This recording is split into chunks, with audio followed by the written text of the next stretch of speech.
You have to add yourself back to the stage. I'll write to him.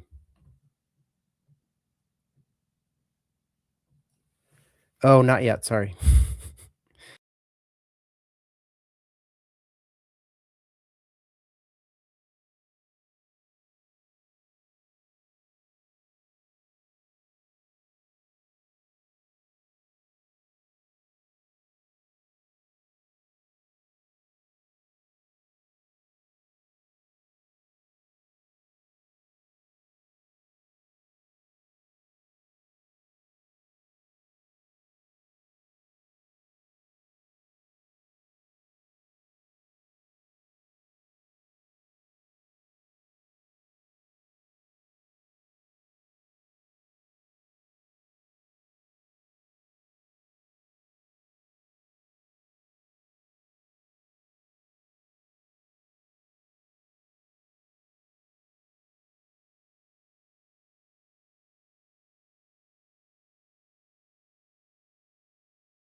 Oh, I'm here.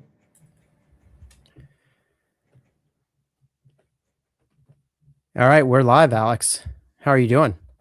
Very good, very good. Got the holidays out of the way. Round two deadlines have come and gone in a flash, and now we're seeing interview invites starting to Yeah. appear on Livewire. So yeah, Yeah. happy post-holidays greetings, everyone. Yeah, I see we got a couple people that have already jumped on. I suspect more will be joining momentarily. But as we kind of warm up here, yeah, your holidays were good. I know you got some downtime. We all did, right? Yeah, yeah, no, very good, but obviously a very busy time for folks that were applying in round two.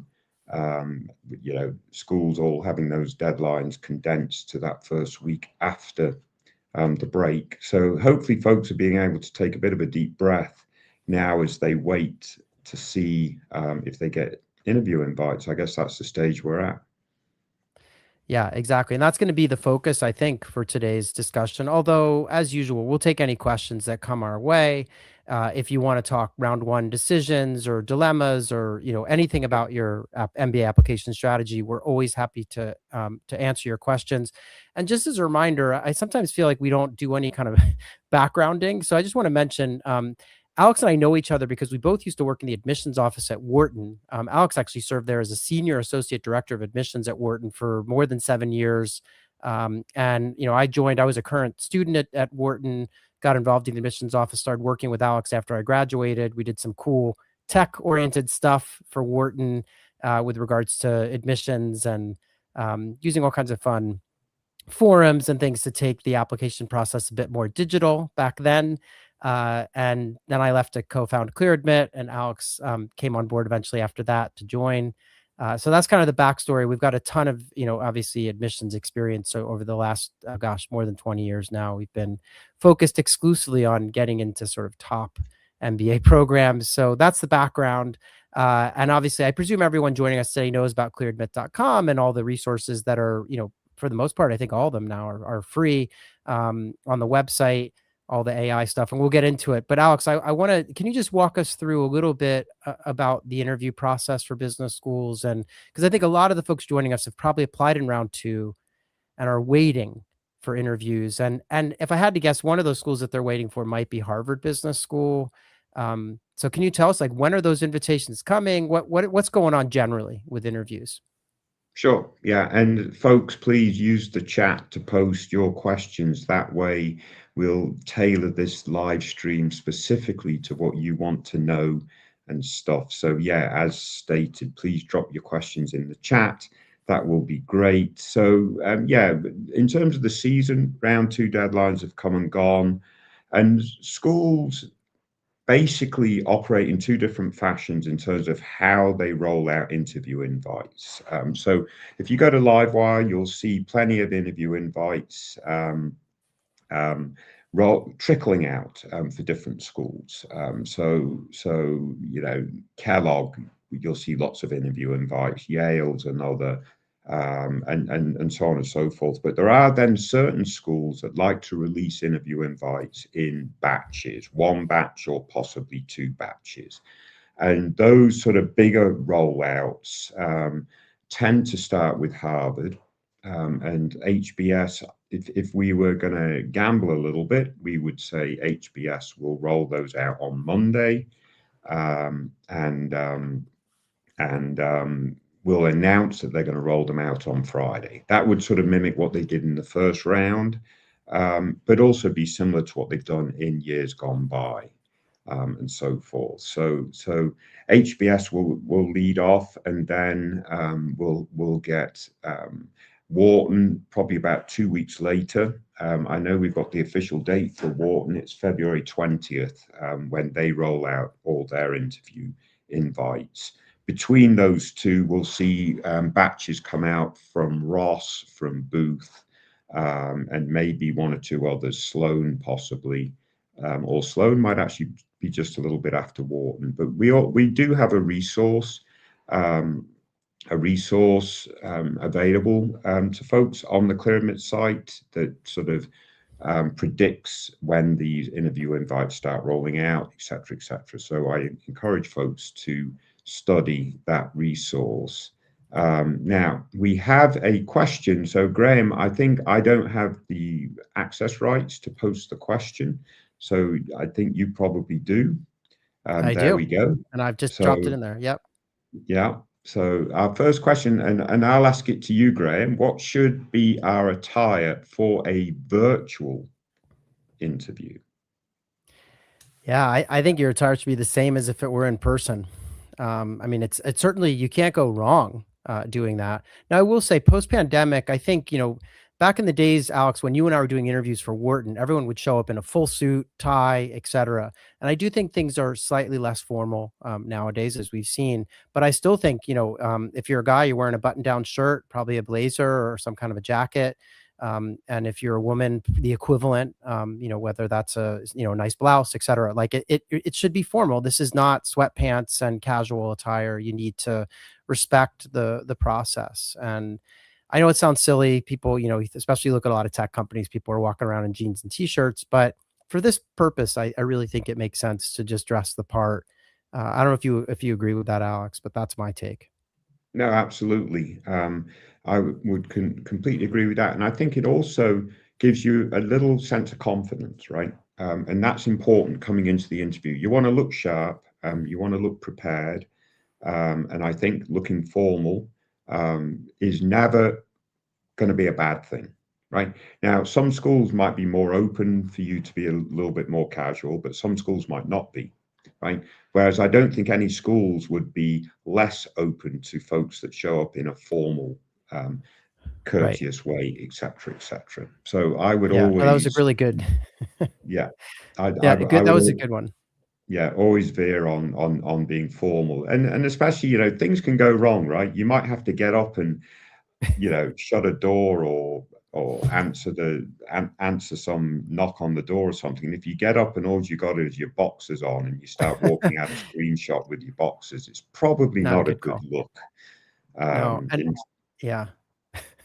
I would just add there could be the only exception I can think of is if you're doing an interview with an alum who expressly tells you, like, hey, Yeah, just so you know, informal attire is fine. I'm not dressing up like that.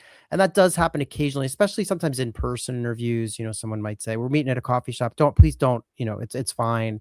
yeah, But normally, you just always better to err on the side of that, of being a little bit more uh cautious and well dressed. So I yeah, actually want to just while we're kind of waiting for the next question to come in, I just want to just show one thing if you'll bear with me here. So you were mentioning that we have this chart on our website. I just wanted to show yeah, people. So this is the chart.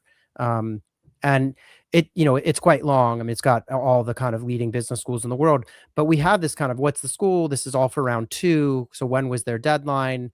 When do we estimate those interview invites to start flowing, or the date that they're going to be issued if it's a school that does them all at once? And then we keep this updated with like, well, when did they actually do it? We also indicate historical data, like when did it come last year?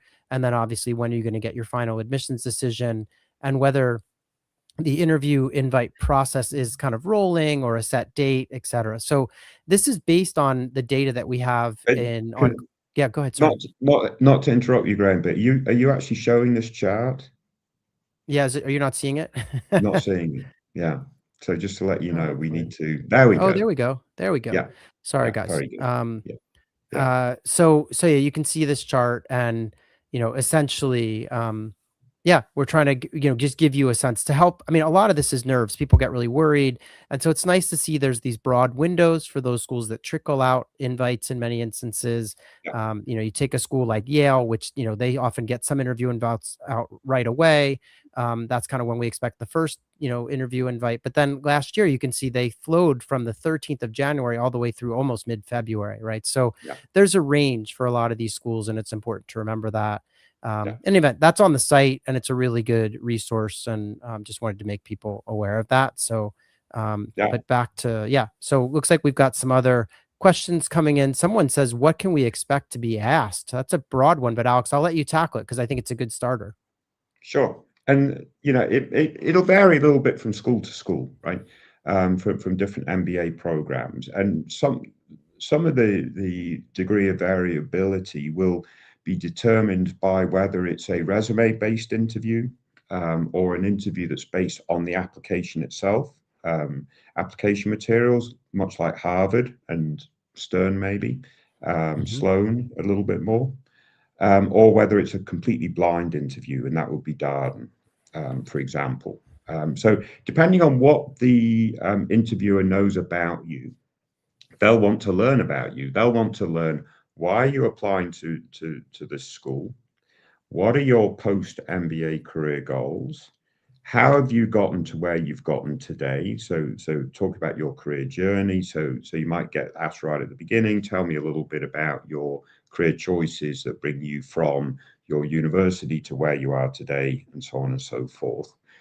So a lot of career focused questions: why my school, why MBA, etc. So think of that about that as a broad bucket of questions, and then there'll be questions about your potential leadership experiences. There'll be questions maybe about how you make decisions, maybe an ethical type question. How do you make decisions in times of uncertainty, etc., etc. So really thinking about your individual experiences, and how you can effectively portray them to answer some really basic questions about team experience, leadership, ethics, behavioral type questions, basically, is what I'm saying. So, a lot of career focused questions: why MBA, why now, why my school, and then a lot of behavioral type questions, and so forth. And also figure that if you've for most of these top schools, it's interview by invitation. So you've already gotten over a hurdle to get the interview. So maybe the school invites 50% of those that apply. And really, your interview, to a large extent, is affirming to the interviewer what's already in the application. So there might be quite a bit of repeat type of questions, and so forth. Anyway, Graham, I'll let Yeah, you and sort and of I play off of that. yeah, no, I think that's a good summary of like the basics. Obviously, this person followed up with a question about, whether or not if they're younger and they have relatively limited work experience, whether the questions they get might be different.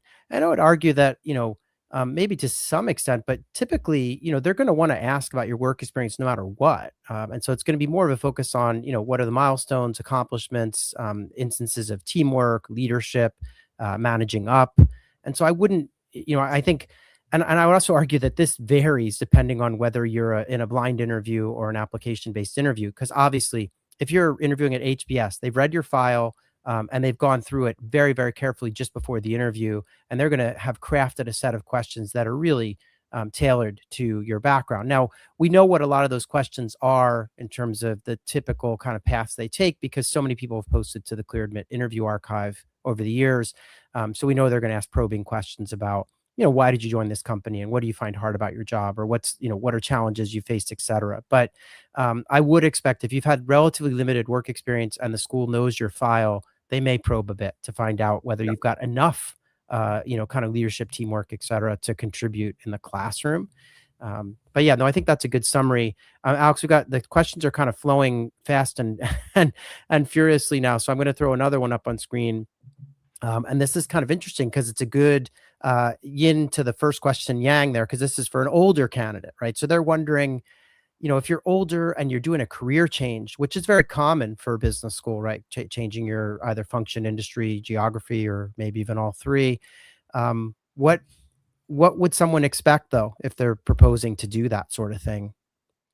I would expect, certainly for an older candidate, that this is a well-developed, well thought through plan post MBA, right? So it's a very deliberate, I want to pivot. I know exactly why I want to do this. I know why this school is a great platform for me to make this pivot, et cetera, et cetera. And I know that I will be successfully recruited from the school into that career, right? So I've done the diligence and the research to really understand that this is a very realistic endeavor based off of my own parameters and profile and so forth.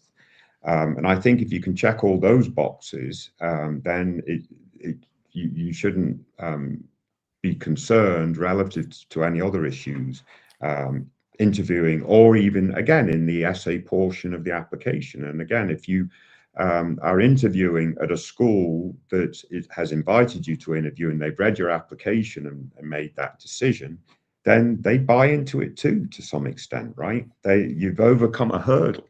But older candidates have to really be very deliberate about why they're doing this, their choices. They're more seasoned, they've thought about it more, et cetera, et cetera.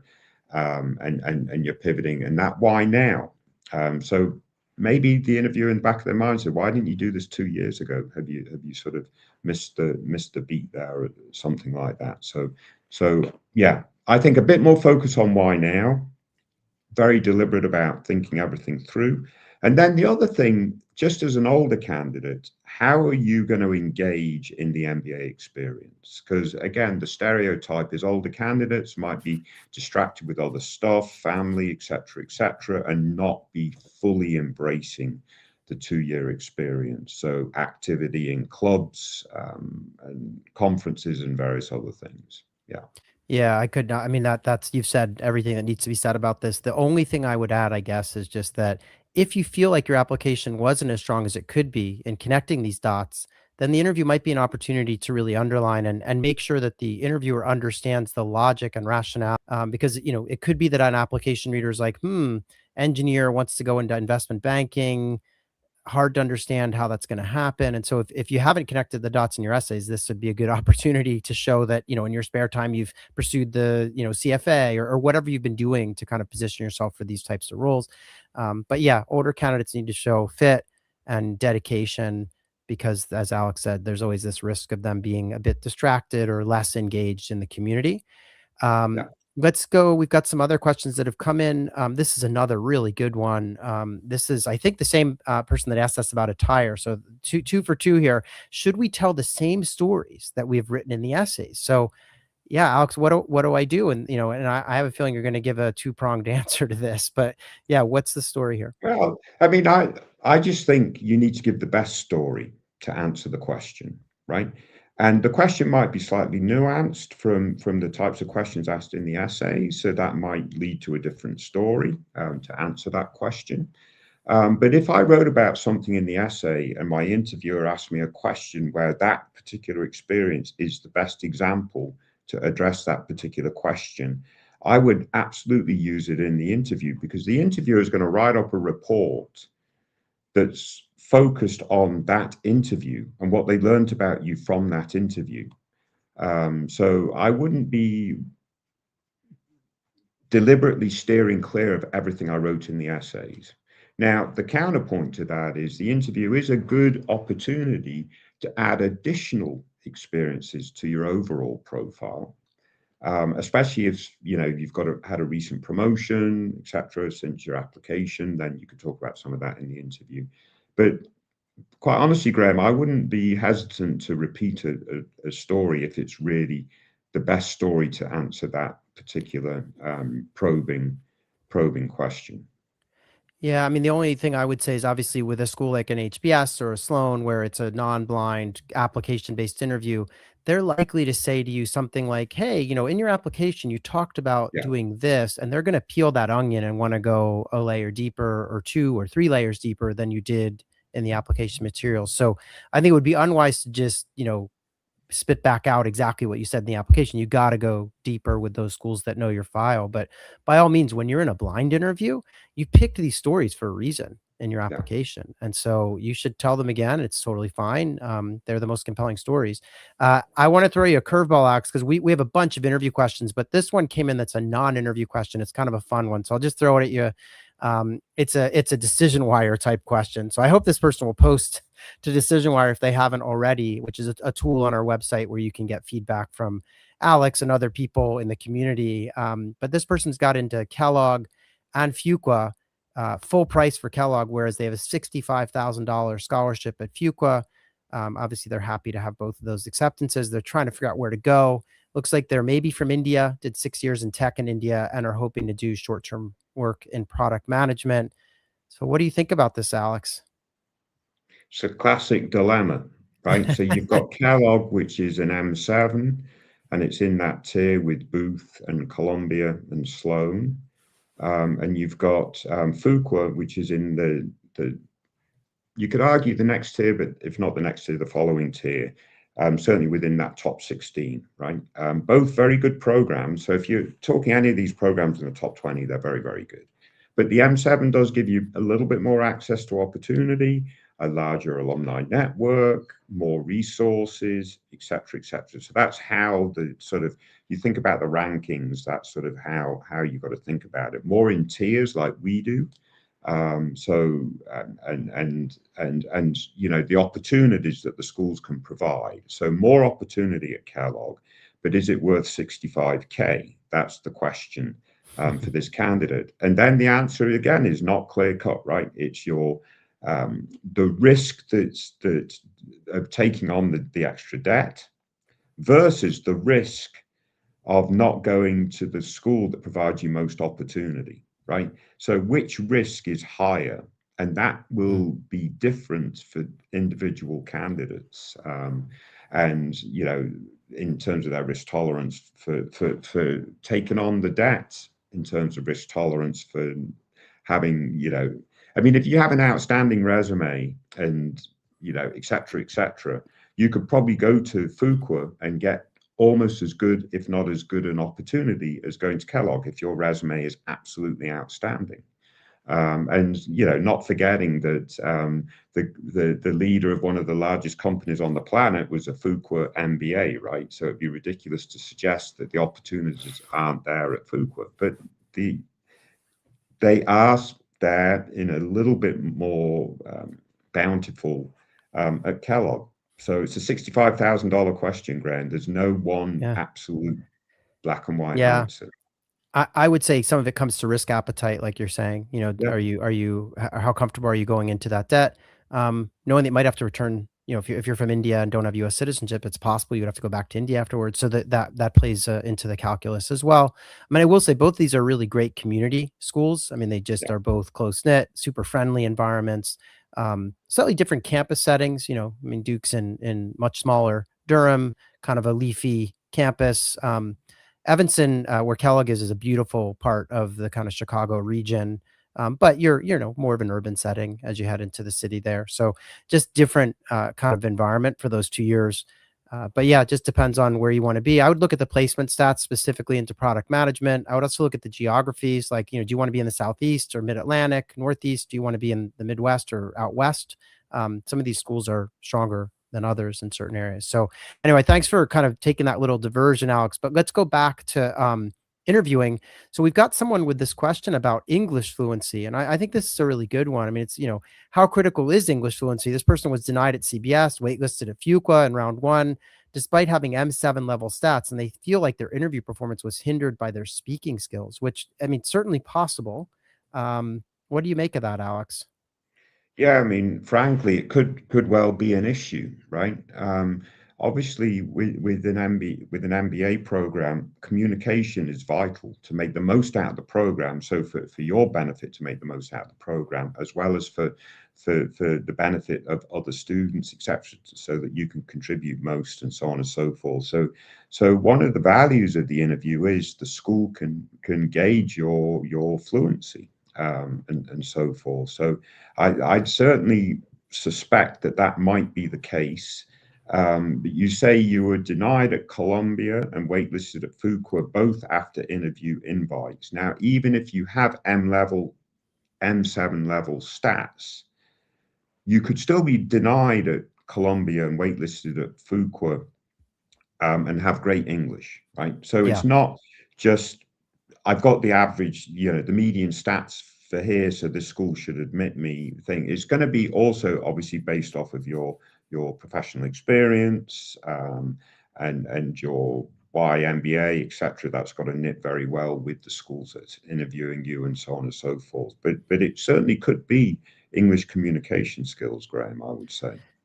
Yeah, I mean, I would say, obviously depends on your career background, career goals. Like, did you sort of blend in to the pack and that led to you not being selected? But if you think English is an issue, I would, I mean, this is where practice makes perfect. And we Yeah, have some good questions below about practicing for interviews, and we'll yeah, actually talk a little bit about that in depth. But it is important to practice with either with your phone, with a tool that we'll talk about that we've just released, or with a friend, whoever you can. I mean, you have to practice, and the more that you work on delivering these answers, and frankly, I mean, there's about like 20 questions that if you spent a lot of time practicing, working on your stories for, you could be in very good shape. So yeah. Anyway, I hope that things go better in the second round if you're waiting on interview invitations. But thanks for that question. Alex, we got a lot of questions, so I'm just going to keep kind of zipping through here.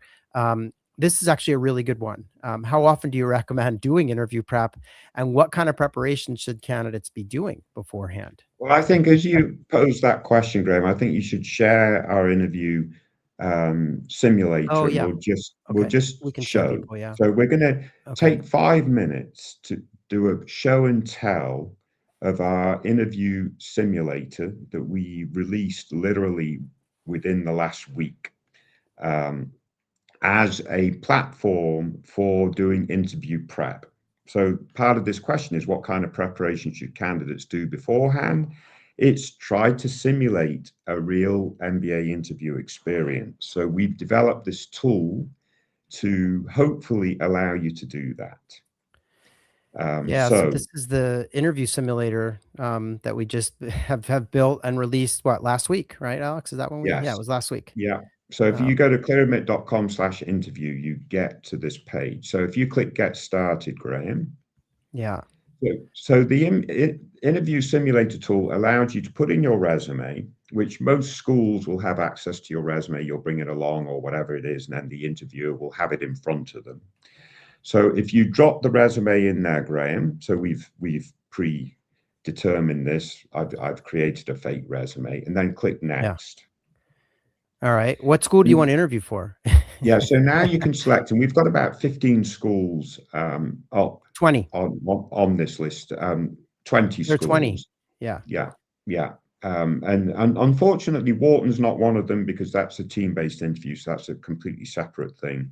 But mostly all the other top schools. So if we click on Haas, Graham, Okay. I only Is say that where you Haas want to because go? it's the very top one. Okay. So you can see this, right? Everyone can see this. It's getting ready Yeah. to interview me. I I just don't know if realized, Graham, you'll probably have to answer the question, so just make up some answer. Um, Good can it hear afternoon. me? Can you hear that? Thank you for your interest in Berkeley Haas School of Business and for taking the time to speak with me today. I was really impressed to see how you've grown Green Steps International from a pilot project into a social enterprise, impacting over 30,000 households across multiple countries, as well as your leadership in raising significant seed funding and partnering with organizations like the UNDP and World Bank. I'm looking forward to hearing about your journey. Can you walk me through your professional path so far and share what has inspired you to pursue an MBA here at Berkeley Haas? So, Now, Alex, yes. I don't know this person that you gave me the resume for, but Yeah, I'm yeah. feeling I, quite flattered that I've I'll done see all if these it pick. amazing things. Yeah, I'll see if it picks up my audio. So click speak. Oh, I don't think it will. I don't. Well, let's. I don't. I don't think it's going to because I'm wearing. Well, we can try. Okay, you answer. Just say some nice things. Yeah. Okay, hold on a second.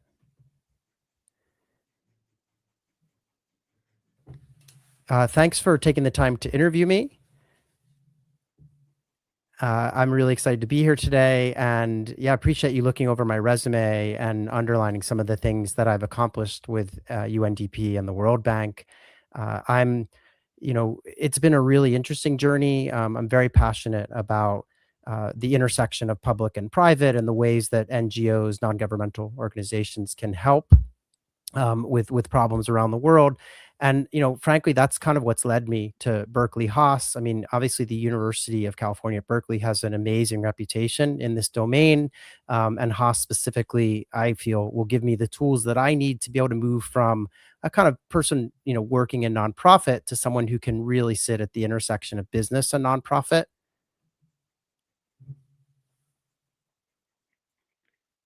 So it worked. Yeah. So That's the once danger, Alex, when you Graham, make me do this stuff on live TV, if it doesn't work. yeah, yeah. Thank you So for once sharing. Graham, think, Oh, she's okay, responding. Understand how your passion for the intersection of public and private sectors has shaped your path and your interest in Haas. Building on that, could you tell me more about your short and long term career goals and how you see the MBA at What Haas Alex, what are enabling my you to achieve them? what are my short and long-term goals? Give me something that I can tell you're going her. to stick with green steps and grow it. Oh, that's the So company I currently quick run? speak. Okay. All right. Okay. In the short term, I'm hoping to continue running Green Steps, the company that I've started, but I need to grow it. And that's where the MBA comes in. I'm looking to build the kind of managerial toolkit. I've got to do fundraising. I need to learn how to better manage finance within the company. And there's just so many things that I'm hoping to pick up at Berkeley Haas that will help me to grow Green Steps into a global organization.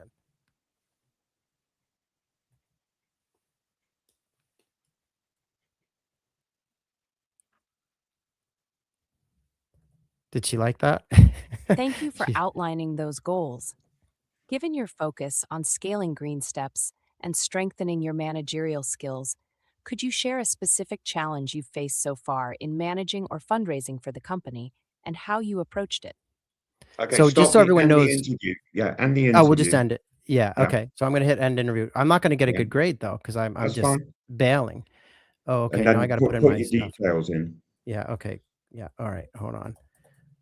And I Alright. think actually Everyone's gonna that get my last email question, now. I'll just talk to the audience whilst you're doing that. That last I'll just put question yeah. dialogue is a really good example of, the interviewers asked a line of questions and then pivoted to ask now for more detail on a particular experience, right? So you expect to see that in your MBA What yeah. type interview. But what we've done with this bot is obviously trained off of some really detailed content from Clear Admit. We've got the interview archive, we've got interview guides, etc., etc. So a lot of work in that. So you can go through what I would consider to be a very realistic MBA interview experience, but then you get feedback. Oh, hey, it still And gave me a 6 out of 10, which isn't bad considering yeah, I guess it's basing on what I did answer so maybe, so but anyway. so let's determine, why did Graham get 6 out of 10 for this interview? Obviously, it was cut short and so forth. Yeah. But frankly, Graham's resume is outstanding. He doesn't know that, but that I had no idea resume, what I'm yeah. everything that Yes. he done, absolutely brilliant. But if you look at self-awareness and growth, only 5. If you look at Oh, school okay. fit and knowledge, only Oops. 4. For a couple of Oh, reasons. One, we didn't complete the interview, and 2, he didn't really make a good, even when he did answer, he didn't make a good posit as to well, why that's your things opinion. I didn't mean, work. Right. But my broader point is the interview bot, the interview simulator does 2 broad things for you as you're prepping, for those that are prepping. One is it gives you a realistic interview experience based off of your resume, your CV. And secondly, gives you a really detailed report that is actionable. So action items for your next interview. So for those of you that are really unfamiliar with MBA interviews, the process, I really am excited to see how well this simulator is adopted. I'm the, Yeah, no. I didn't create it. I just helped provide some feedback. The guy on our team that created it is just a genius. Yeah. Yeah. So just to be clear, one of the things that we've done over the last 20 years is gather firsthand interview reports. So people who interview at these schools post them to our site. I'm sure many of you have seen them. And actually, I'm going to remind all of you, if you use these resources, the really great thing to do afterwards is to share your interview experience, because that's how this works, right? It's a pay it forward kind of vibe. It's free for everyone. So but we trained our AI tool on all these interview reports, as well as discussions we had with admissions directors at these schools and all kinds of things. So, anyway, sorry for the segue, but I just thought it'd be useful to show that. I Yeah. didn't realize it was going to be put on the spot so much, but I managed to get through. I still got a 6 out of 10. I mean, I'll take it. Yeah. But like I All right, say, let's. most of that was Yeah. based off of the resume. Yeah. Oh, thanks a So lot. All right. yeah. This is a good one, Alex. What are some big things to avoid during an interview? Not knowing your own Um, resume. well, I mean, what to avoid is not prepping effectively, right? So not to again keep pushing our own interview simulator. There are other ways to prep for sure, but you cannot be overly prepared for an interview. Some of the big things to avoid: don't script your answers. Yeah, that's a good point, because you could be overprepared in that sense. Yeah, yeah. So don't script your answers. But if you're really, really well prepared, you don't need to script your answers, right? So Mm. that's always my thing. Really know your application going into the interview. You wrote those essays. You've had those experiences, so you should know your application. And that's the best way to prepare. Obviously, simulate some of the actual interview with a tool like ours is very good. Um, Obvious things to avoid: make sure you know which school you're interviewing with. That might get a bit more tricky, I suppose, with virtual interviews. If you actually go to the school location, it might be a bit more obvious to use the right school, the right resources at the school that you talk about, and so on and so forth. You want to come across with humility and grace. So don't, I mean, this sometimes it can be a cultural thing, but yeah, the these top MBA programs are interviewing superstars across the board, right? So coming across with humility, despite the fact that you've got a great resume, is a super combination, right? Yeah, Um, so you're so I would say personal qualities really shine through. The other thing is, don't piss anyone off on campus whilst you're there, because they'll stick a note in your file and that will doom you. Yeah, in fact, that's a really good reminder that, I remember when we were in the office at Wharton, the folks at the front desk in the waiting area who, seemingly kind of administrative assistants to the interviewees coming in, they would kind of observe people's behavior in that waiting Yeah, room and sometimes tell us, "Hey, this guy's kind of a jerk, asking me to make him coffee or, whatever," right? So be careful. Everyone, as Alex says, everyone you interact with on a campus when you're doing an in-person interview is someone who, could have a potentially an impact on your file. Um, there's some additional yeah, questions and here. I would Oh, just add one more thing. Just have good self-awareness, right? If the yeah. interview is scheduled for 30 minutes, that interviewer might have two interviews to conduct every hour for the next 4 or 5 hours. So as be conscious of time, etc., etc. Yeah. We have some questions that are non-interview, but I'm gonna stick. There's one more interview related Yeah, question that's come in. And this one is someone's asking for insight into Harvard, Stanford, and Wharton interview movement. So do you want to just comment on when each of those are coming? And then this person says they were already admitted to Tuck and Darden, but they're actually thinking about turning those offers down. Presumably they got in one of the early rounds, and maybe coming back with a good score next year, and they're wondering, would that hurt? Does the school, it's sort of like if you tell somebody you don't want to go on a date with them, and then you ask them out the next, 6 months later, are they going to say yes, or are they going to still be hurt from the last time? So I'll let you take a stab at these, Alex.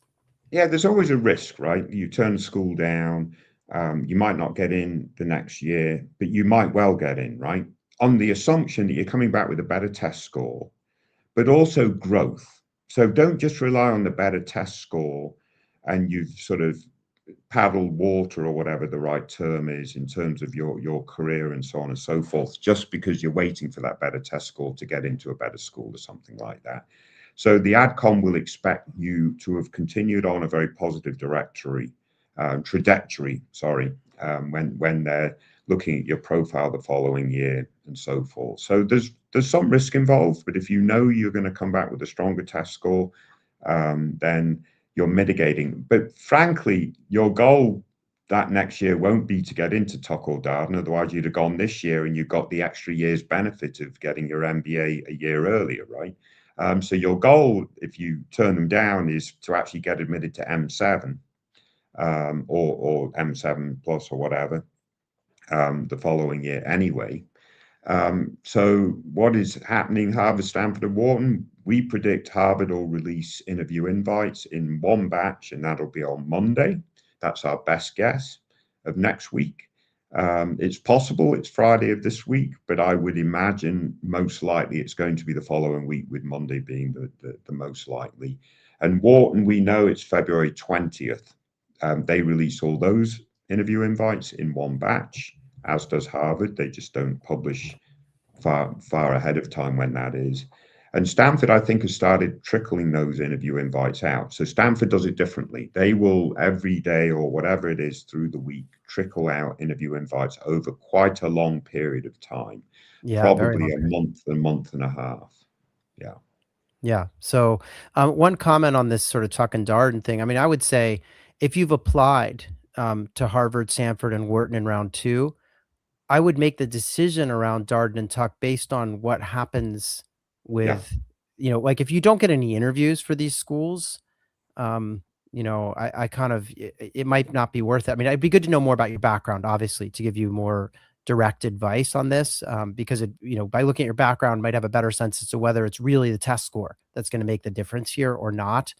Um, yeah, and as Alex points out, there is a cost to getting your MBA 1 year later, so that's Yeah. something to factor in as well. And Tuck and Darden are really good, really good schools. So you've already kind of cleared a pretty big hurdle. So I would, yeah, I mean, not knowing your background, my temptation would be see what happens in round two here with some of these schools. But if not, you might. I mean, it's kind of hard to walk away from an offer at Tuck and say, well, I'm going to apply next year. I mean, these schools are still top schools. So, Yeah. we've got another question in. This is a quick one. While we're talking about top schools and ranking, someone asked how we would rank Texas McCombs. And that's, I would say, yeah. yeah, if you want to work in Texas post MBA, then Texas McCombs is a fantastic program for you, right? I mean, it's very regionally focused, and Texas, we know as a business hub, is growing, right? Yeah, big time. For a variety of different reasons. Um, on an international, national level, I would put McCombs in the top 21 tier. Graham and I argue a little bit about these tierings, but I put it in the tier with Goizetta, with Keenan Flagler, with McDonough, and with Tepper, although Graham would argue Tepper might be slightly in the higher tier, and there's probably one other, and Marshall. I should have mentioned 5 programs in that tier.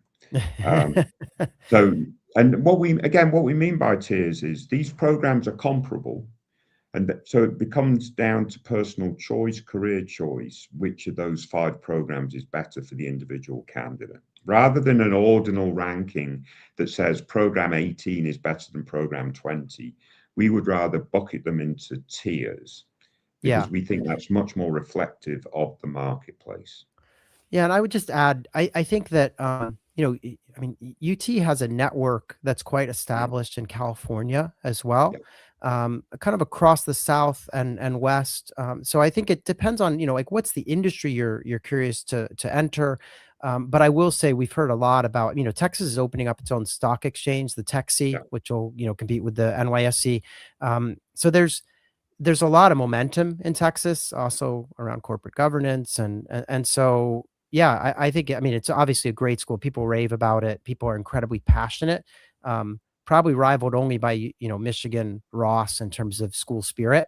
So it's a special place, and I think, but yeah, certainly a top 20 MBA program for sure. Someone's Let's asking see. about Mendoza, and I just put them in the next tier. Yeah, Oh yeah, they're that. Yeah, they would be, yeah, beyond that. yeah, Probably with oh gosh, with, Ohio State, Kelly, bunch of other Indiana schools, Kelly. Yeah, Vanderbilt, maybe. yeah, Yeah, so exactly. they're all these are Yeah, great schools. These are all, top 25-ish yeah, schools, right? yeah, Um, exactly. so shout out to MH Kim who congratulated me on my improvisation. Um, I when we were thought it that was was the back when we were doing the interview. improvisation of the interviewer, not the interviewee. No, I thought But you I don't yeah, know. All right, yeah, fine. All right, follow up on this whole Tuck Darden thing. So this person says that, oh, so they applied to Tuck and Darden with a waiver. And then they got it and studied for 2 weeks and got a 317 on the GRE and decided to just throw in an app to Harvard, Stanford, Wharton. Um, yeah, that's gonna be tricky. I feel like have we talked to this person before? Maybe not. It's sounding familiar to me now, right? Yeah. So, um, yeah, I think, then they add with more time, they could get the score up, with some prep, et cetera. So, yeah, it's an interesting quandary. yeah. Uh, Yeah, there's a ways to and go for again, if they're 317. targeting scholarship, that's so there is a whole 'nother layer to it, Yeah, right? So I you get need that. 330 Yeah. But if you the want key scholarship. is, yeah, the key though will be keep growing your professional career. Show some improvement there, not just in the test score. So, and I know that Yes, makes sense. because So if yeah, if Darden or Tuck were to ask you next year, "Oh, why did you have to have a reason that's more professionally oriented. Oh, there was the opportunities for growth at yeah, work, and I wanted to take a year to do that." yeah, You could also be honest and say, "I wanted to take the test and try to put myself in play for scholarship dollars." That would be a fair thing to say too. But in any event, yeah. So that's my take on that. yeah. Let's see, what else do we have here? Ooh, you know what, Alex? I think let me see here. Yeah. So any other just general interview stuff that you want to offer up? Because I don't see any additional questions that have come in right now, unless I missed one. You've got what schools are friendly to older candidates with Oh, 15 yeah. Let plus me grab years of that one. Yeah. experience? Sorry, I missed that. Yeah, there you go. This is a good one. Yeah. So do you do you have any thoughts on this? So, what schools are friendly to older candidates with 15 plus years of experience? Is it advisable to still apply if I have my GMAT scores Right. available? So they still have a GMAT. Maybe they took it like 4 years ago. It's Yeah, still valid. They're thinking they're going to apply. They're worried they're too old. yeah, Um, yeah. I I think mean, it gets yeah, it's tricky. some of my response will be similar to the one of the earlier questions when the question was more centered around interviews. But you know, when I was at Wharton, we would have folks in that Wharton class with 15 plus years of experience. But it would be a class the size of 800 or 900 folks, and there wouldn't be that many of them, but they'd be there, right? So why are they there? Because they showed that their decision to get the MBA makes perfect sense at this stage of their career. They're really thoughtful in terms of how they're pivoting, et cetera, et cetera. They thought long and hard about it, and so forth. And their decisions are very realistic in terms of how this MBA can enable their next piece of their career, etc. So if all those things are in place, then most schools will be listening. Now, which schools are more friendly? I know you have a bit of a theory about this, Graham, like the whether Harvard or Stanford, do they take older candidates, or you think they favor more younger candidates? So it depends. I mean, it depends on the school. So I was just having some fun because I asked so aside from the interview simulator, I think most of our audience knows that we have a regular AI tool that's also built on every interview we've ever conducted with an admissions director, every article we've ever written. I mean, just tons and tons. We built this massive language model. And so I was asking it, and it confirmed what I thought, which is there are some schools that tend to have slightly more older candidates in the class. Obviously, the schools in Europe would be one place to look. Yeah, The INSEADs and LBSs of the world seem to be more open to older candidates. But within the states, and actually, I'll share this because it's kind of fun to see. But we, yeah, within the states, there's let's see. I just want to show this on screen. So I don't know if anyone can see that. I know we got to do something on the back end here to make it show. Let's see. There there we you go. go. So here we go. So I asked the question, do any top MBA programs like older applicants? say 15 years or more, which is exactly what our person asked. And they talk about how, gosh, most full-time MBA programs have like 5 years average, right? And that 10 plus years is less common and that you might face additional questions. But then they do get into the fact that Chicago Booth, Sloan, and Wharton are known for being a bit more receptive to applicants. Darden and Columbia as well. You'll notice Stanford and Harvard are not on that list. And I think you can see that in the average age when these schools Yeah. publish it. So anyway, this is a tool on our site as well that's free And that you can ask actually, it if you any. scroll down a little bit, Graham, I just Yeah. want to show, no, oh, back up, Oh, back up. You've sorry. gone too far. There we go. The key points that I was trying to make, why now, fit, and post MBA goals. So obviously this AI bot's trained on everything that I say. That's all I'm saying. Yeah. Does that means that like you and I are out of a job soon? Once this thing, Yeah, really gets smart, we're done. Yeah. But in yeah, any yeah, event, so I think some schools are more receptive than others. I do think, as you say, yeah, you got to make the case that that you're gonna, get a lot out of it. There is this fear. I remember working in admissions that someone who is older is going to kind of show up for the classes, do their homework, but they'll just be almost like a commuter yeah. student. They're just going to get in, get the degree, get out, and they're not going to be part of the fabric of the kind of MBA community. And we got a couple more questions that have come in. Oh, this is interesting. We've got one about Kellogg applications. Does the GMAT or the GRE hold more weight for Kellogg? What say you, Alex? Well, I think the GMAT test is tougher, and I think schools still do respect that. But I think if you're going to get an above average GRE score versus a median GMAT score, go take the GRE. I think the data suggests that schools are ambivalent, right? 50% of incoming class is GRE, 50% is GMAT, or it's getting close to that. So I would target the test about which you're most comfortable.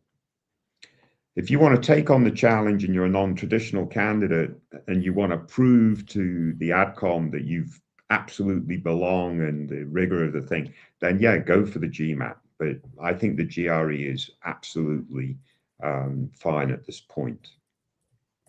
Yeah, yeah, for better or for worse, that's where we are now. Schools are, I would not, I would take the test that you're going to do better on. For the most part, I think that's, Kellogg is not going to, you know, prefer one over the other. Just get a, Yeah, get a good score that's in the range for them. Someone asked, can we show how to access that interview invite dates database? And I've just asked Vic on our team to share in the YouTube feed the link to that yeah, article. It's a blog post on our website, and it's open to everyone. You don't need to be registered or anything to see it. yeah, Um, Now we have a good question here, Alex. This is a kind of a privacy question that someone's asking yeah, about the AI bot. They're saying, I want to use it, but will it keep my data? I'm worried about uploading my resume. Also, can we define older?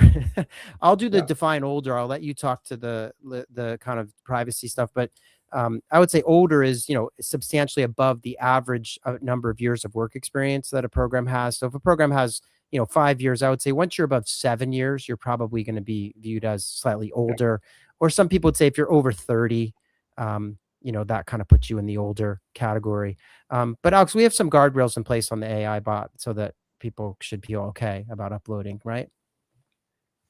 Yeah, I'm just looking at how does what is MBAs? Why use the interviews? What realistic? How long the Are you looking at interview? the FAQ in the bot? Yeah, Yeah. where does my data go? So the MBA interview simulator is powered by OpenAI's ChatGPT models. When you use this tool, your responses, resume content, and conversation data are sent to OpenAI's servers for processing. Privacy considerations, whilst we take reasonable precautions with your data, we recommend avoiding sharing highly sensitive personal information, such as social security numbers, financial details, and confidential employer information. Yeah. During your practice sessions, focus on the professional experiences and stories that you will share. I mean, the point is, yes, your resume that you upload will be uploaded to OpenAI. So you could dummy down your resume before you did the interview on the simulator, or you could skip uploading the resume and still interview with that school. Yes. And in that case, you're probably not going to simulate exactly what the interview would be like at that school, but their first question will effectively say, tell me about your experience to date. And then the simulator will be able to um, move on from that to ask specific questions about each of your experiences. So I would say for your safest experience, you can just use the skip.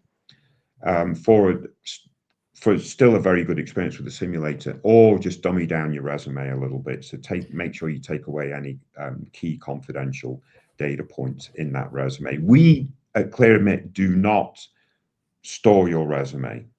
We never Right. see it. We never look at it. It's never shared with anybody on our end. Very Yeah, it clear. does not. And our model is built, yeah, obviously we use OpenAI to build our tool. Um, yeah, and I would also argue, I mean, yeah, I would, if you're uncomfortable with this, which I mean, frankly, I don't see it as a high risk activity. It's not like you're sharing a social or, Yeah, bank account information. But if you're uncomfortable, look at your LinkedIn profile and see how that's exactly. set up. And maybe that's, I mean, often LinkedIn has a ton of information about someone, Yeah. but maybe a little bit fewer details and things. So, um, this is a question about Darden. I know we only have about 5 minutes left, so we'll just go kind of quick here. But this is a really good question because Darden is famous for their interview being different than other schools. Obviously, Wharton is famous too because theirs is a team based. But of all the like sort of regular interviews where you're sitting down with a person, tell me a little bit about Darden, Alex. Why is it different, and So how should Darden someone doesn't prepare? ask for your resume, right? So Yeah, even on the simulator, if you upload your resume and then you select Darden, the first question will basically say, "I've not seen your resume, so let's kick on." So we try to simulate that directly in the simulator experience. But yeah, so you've got to tell your story from scratch, and a typical first question will be, "Tell me your story," right? yeah, And that gives the interviewer then a frame of reference to then apply follow-on questions. So I don't think the first question is necessarily that different in an interview with Darden, but it's much more important, that first question, because the interviewer has no knowledge of who you are before you sit down. In every other interview case, um, the interviewer at least has your resume in front of them. Whether they've looked at it, possibly, but they at least have it in front of them. yeah. And I remember I talked to the admissions director at Darden, a couple years ago. So this would have been Donna Clark, and I asked about this, and she was, just talking about how they like the idea of a real clean slate. When you sit down with someone, you're not biased by what you saw in the file or by how the resume looks or any of that. You're just sitting down for a conversation, and I think it does put more of the onus on the candidate in a way because you've got to be able to tell your story in a pretty compelling way because they don't have a visual guide to look at as you're walking them through. So you've got to be probably more concise and sort of organized in the way that you share your story. But I like the idea that it's meant to be a really unbiased way to sit with Yeah, someone. yeah, yeah, Um, yeah. So I think, Alex, that we have tackled all the questions. We actually managed to show off the new tool.